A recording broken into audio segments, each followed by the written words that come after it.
जो समाचार पत्र हैं वे किसी की लहर या किसी की आंधी नहीं चला पाएंगे, हवा वाली हाँ वो इस तरह से नहीं करेंगे। अगर वो करते हैं तो उसमें विज्ञापन लिखा जाएगा।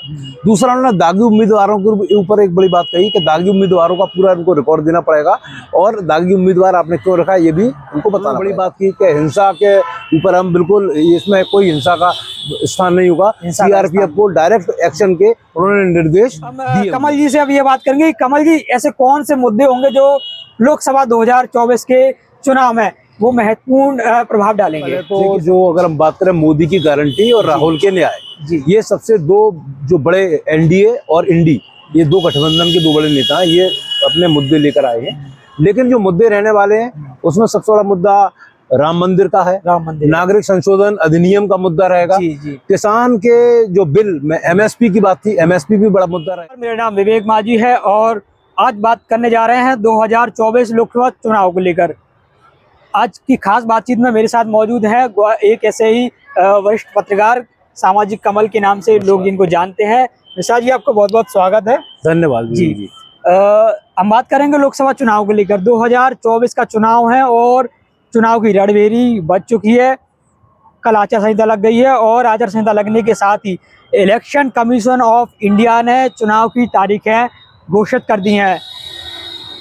19 अप्रैल, मिश्रा जी ठीक कह रहा हूँ क्या मैं? बिल्कुल। 19 अप्रैल को पहला चरण में पहला चुनाव होगा, पहला चरण है।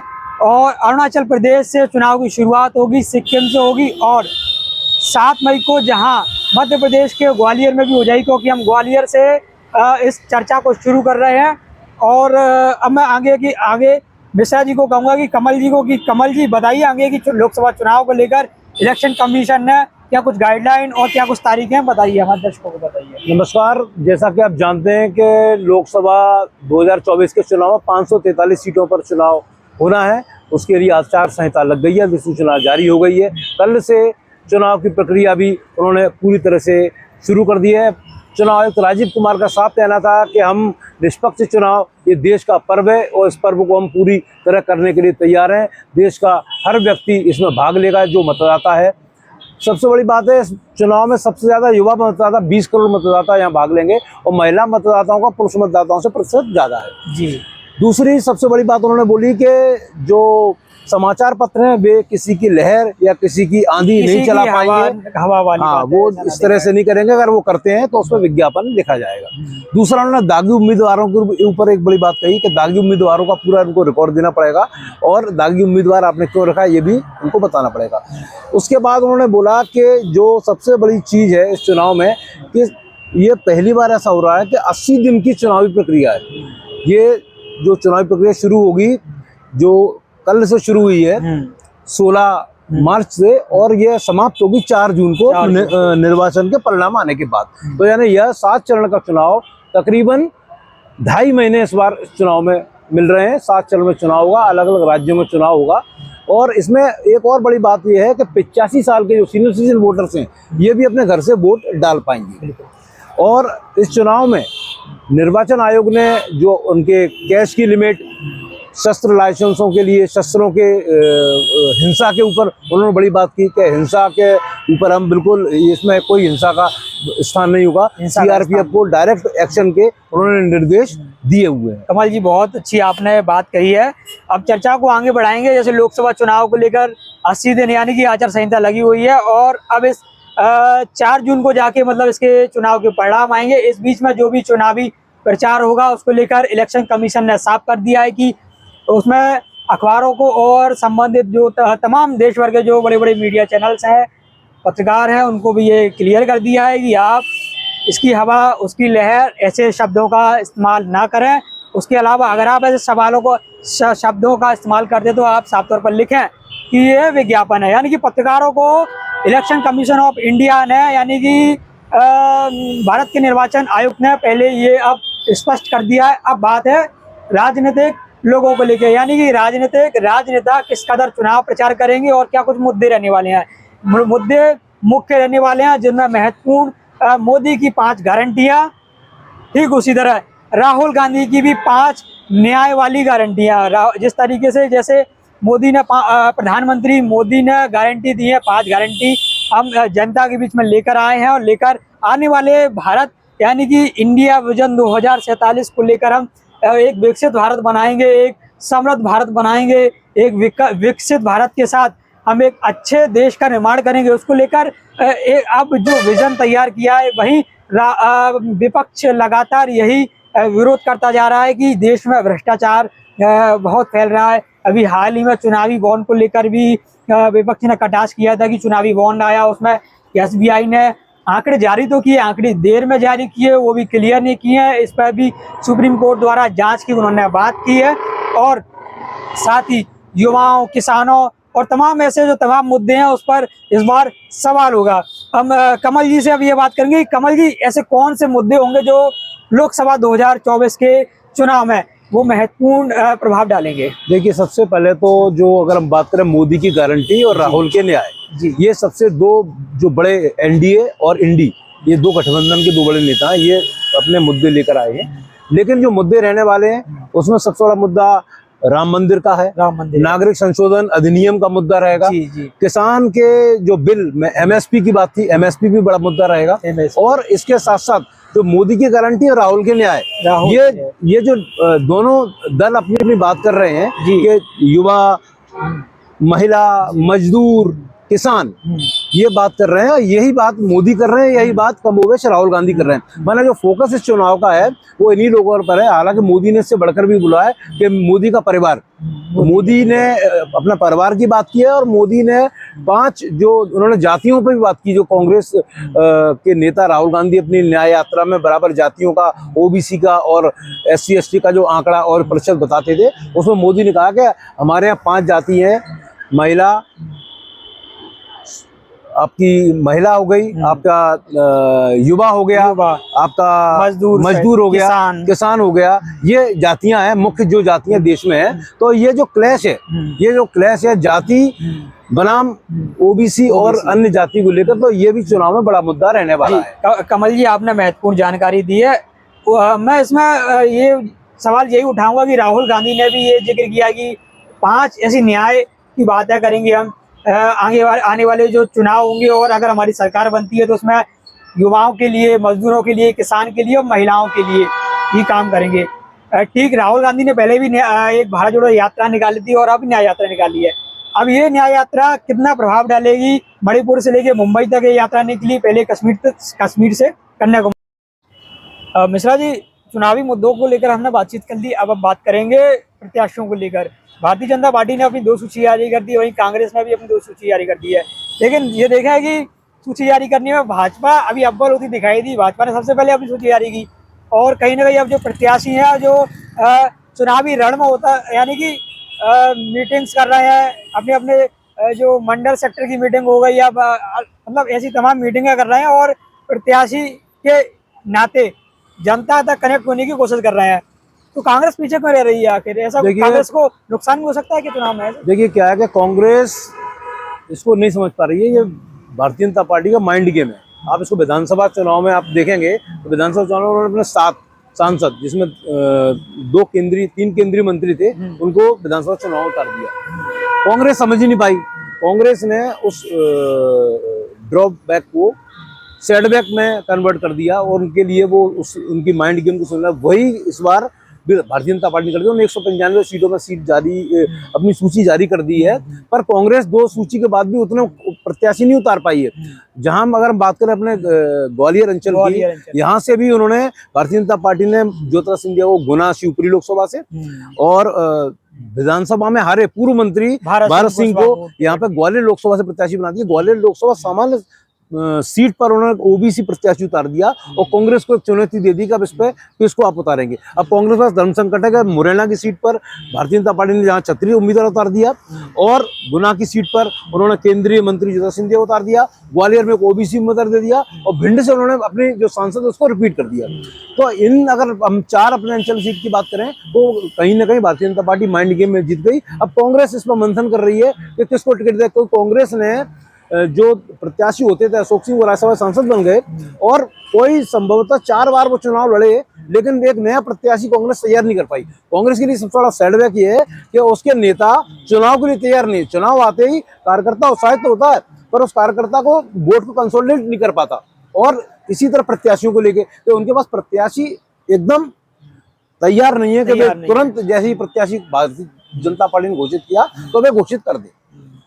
मतलब कांग्रेस को प्रत्याशियों का मतलब ये उनका चयन करना, ये एक चुनावी मतलब एक चुनौती भरा काम लग रहा है अभी ये। भाई आप ऐसे समझिए कि कांग्रेस के बड़े नेता हर समाज के, ब्राह्मण समाज के, क्षत्रिय समाज के, ओबीसी समाज के, उनके विधायक, पूर्व सांसद, वे कांग्रेस छोड़ के भारतीय जनता पार्टी में आ रहे हैं। तो एक वो कांग्रेस उस सेटबैक से नहीं उबर पा रही है, दूसरा वो प्रत्याशी के चयन में उसको बड़ी समस्या हो रही है कि पुराने नेता जो प्रत्याशी बन सकते थे, हो सकते थे, वे भारतीय जनता पार्टी में चले गए, तो उनको प्रत्याशी ढूंढने में बड़ी संकट का सामना करना पड़ेगा। अगर ग्वालियर लोकसभा की बात करें तो यहाँ पर कांग्रेस के पास अशोक सिंह एक सर्वमान्य नेता थे, प्रत्याशी होते थे 4 चुनाव में, हालांकि वे विजयश्री नहीं कर पाए पर वे एक कैंडिडेट थे। लेकिन उसके बाद अब अशोक सिंह के बाद कौन, तो अशोक सिंह कौन के बाद एक प्रश्न चिन्ह एक लग गया कांग्रेस पे। हालांकि नाम चल रहे हैं कांग्रेस के जरा देवेंद्र शर्मा का, महापौर सतीश महापौर सुभाष सिकरवार के देवर सत्यपाल सिकरवार का, और सुनील शर्मा का, और पूर्व सांसद रहे राम सेवक सिंह बाबूजी का। लेकिन बाबूजी के ऊपर एक आक्षेप था लोकसभा में जिससे उनकी सदस्यता चली गई थी, तो कहीं ना कहीं वो उनके लिए एक रोड़ा बनेगा। लेकिन फिर भी कांग्रेस के पास अभी उम्मीदवार के नाम पे नील बटे सन्नाटा जैसी स्थिति दिखाई दे रही है। अच्छा, अब ग्वालियर से थोड़ा आगे चलते हुए हम मध्य प्रदेश और अन्य राज्यों की भी बात करें जहां गठबंधन तैयार हुआ है, महागठबंधन, इसमें अनेक पार्टी, अनेक राजनीतिक दलों ने इसमें हिस्सा लिया है। इसमें मुख्य रूप से समाजवादी पार्टी है, उसमें साथ ही एनसीपी भी है। एनसीपी भी 2 दलों में बटी हुई है, और साथ ही शिवसेना का एक दल है और वो भी इसमें शामिल है, और आम आदमी पार्टी भी इस महागठबंधन का हिस्सा है। मिश्रा जी, कमल जी, मैं ये जानना चाहता हूँ कि महागठबंधन ये बनाया गया है, अन्य दल इसमें हिस्सा लिए है, और दूसरी ओर एनडीए है, कैसे मुकाबला हो पाएगा? क्या इस बार एनडीए को टक्कर दे पाएगा? क्या लगता है इस बार महागठबंधन एक अपना ऐसा असर दे पाएगा क्या? देखिए क्या है, मैं आपको बताऊं कि बड़ा इसमें भी विरोधाभास है कि जैसे बंगाल में बात करें टीएमसी इंडी गठबंधन भी सदस्य है, लेकिन वहां उन्होंने कोई सीट नहीं दी। हम बात करें आम आदमी पार्टी की, तो पंजाब में जहाँ की उनकी सरकार है वहां उन्होंने कोई लोकसभा सीट कांग्रेस को नहीं दी। दिल्ली में उन्होंने गठबंधन कर लिया लेकिन वहां नहीं किया। ऐसी सपा का भी है, सपा ने कुछ सीटें कांग्रेस को दी हैं, एक 17 सीट मध्य प्रदेश में एक सीट सपा ने दी है खजुराहो की, जहाँ के बीजेपी के प्रदेश अध्यक्ष विष्णुदत्त शर्मा वहां से प्रत्याशी घोषित हो गए। तो ये जो गठबंधन है, इस गठबंधन का दुखांत ये है कि इसमें एक दूसरे पर भरोसा नहीं दिखाई दे रहा है। तो जनता जब तक आपके ऊपर भरोसा कब करेगी, जब आपके गठबंधन के नेताओं में आपसी सामंजस्य होगा। तो ये कहीं ना कहीं एक बड़ी चुनौती रहेगी इंडी गठबंधन और एनडी गठबंधन के बीच। कमल जी, क्या लग रहा है ये गठबंधन मतलब बना है और चुनावी समर में आगे ये टूटता हुआ दिखाई दे रहा है? क्योंकि नीतीश कुमार बिहार से थे, नीतीश कुमार पहले चले गए, ममता बनर्जी ने कहा कि हम अपने व्यक्तिगत रूप से हम इंडिपेंडेंट होकर चुनाव लड़ेंगे, तो क्या टूट भी रहा है गठबंधन? नहीं, आप इसको ऐसे टूटना, बनना, बिगड़ना, राजनीति में ना तो कोई स्थायी शत्रु होता है ना कोई मित्र होता है। बस ये तो आप ये समझिए कि चुनाव एक्चुअली क्या है कि ये जो गठबंधन है, इस गठबंधन में सर्वमान्य नेता नहीं है। सबसे बड़ी कमी इस गठबंधन की है। वहीं एनडीए में एक सर्वमान्य नेता, उसके नेतृत्व में सारे उनके गठबंधन साथी चुनाव लड़ रहे हैं। यहाँ पर क्या है कि यहाँ पर बहुत सारे नेता हैं, बहुत सारे चेहरे हैं। ये सब पिक्चर कब क्लियर करेंगे? जब हम मतदान के बाद जो रिजल्ट आएगा, जब उन पर सीटें होंगी, उस सीट के बाद एक वो नेता तय करेंगे। तो कहीं ना कहीं सबसे बड़ी पिछड़ापन तो उनका यही है कि एक नेता के सामने अनेक नेता हैं, तो जनता किस पे क्या भरोसा करेगी, ये भविष्य की बात होगी। अच्छा, एक और प्रश्न के साथ हम इस चर्चा को आज समाप्त करेंगे। आखिरी सवाल मेरा आपसे यही है कि जब 5 राज्यों के विधानसभा चुनाव थे, उस दौरान बड़े बड़े मीडिया एजेंसी ने सर्वे कराए थे और कैंपेन भी चलाए गए थे कि इस बार पब्लिक चाह रही है कि कुछ परिणाम आएंगे, परिणाम कुछ अलग ही आएंगे। यानी कि जनता कह रही थी कि बदलाव हम चाहते हैं। बड़े बड़े मीडिया एजेंसी ने, चैनल्स ने दिखाना भी शुरू किया था कि इस बार कुछ और ही होना चाह रहा है। यानी सीटें कुछ कांग्रेस के पक्ष में जा सकती हैं और विपक्ष की भी कहीं ना कहीं हवा कुछ ऐसी बनती हुई दिखाई देगी। लेकिन जब परिणाम आए, परिणाम बिल्कुल उलट फेर थे, यानी कि बिल्कुल चौंकाने वाले थे। कांग्रेस क्या कहें, और भी विपक्षी ऐसे दल थे, उनको सूबा साफ हो गया था। जैसे आम आदमी पार्टी की देख लें, यही सरकार है मतलब जो विपक्ष में, यानी कि 2 राज्यों में रही है, लेकिन मध्य प्रदेश में बिल्कुल असर नहीं कर पाई और राज्यों में भी नहीं कर पाई। देखिए मैं आपको बताऊं, तो इस बार क्या होगा? लोकसभा चुनाव में भी क्या ऐसा हुआ कि जनता पब्लिक कुछ और कह रही है, कुछ और होगा? देखिए आखिर ये क्या कैसा है होता है? कि जनता के मूड को न तो कोई राजनीतिक पंडित समझ सकता है, न कोई मीडिया हाउस समझ सकता है। जनता क्या निर्धारित करती है, जनता के मन पे होता है। और मतदान और गुप्त दान होता है, ये मत का दान कर दिया, वो उसका आगे चला जाता है। तो लेकिन जो स्थितियां परिस्थितियां आप विधानसभा को लेकर रहे हैं, हालांकि जैसी विधानसभा का चुनाव निपटा, मतदान संपन्न हुआ, तो जो एग्जिट पोल आए थे वे बहुत उलट थे, और वहां पे उन्होंने टॉप मेजोरिटी पे भारतीय जनता पार्टी सरकार बनाते दिखाई दे रही थी। इस बार पहले से ही जो नरेंद्र मोदी ने एक नारा फेंक दिया कि अब की बार 400 पार, तो ये अब की बार 400 पार बड़ा 400 पार। इम्पैक्टेबल हो रहा है। और चूंकि राम मंदिर, सीएए और धारा 370 इन सब चीजों से भारतीय जनता पार्टी और एनडीए कहीं ना कहीं बूस्टअप तो है ही।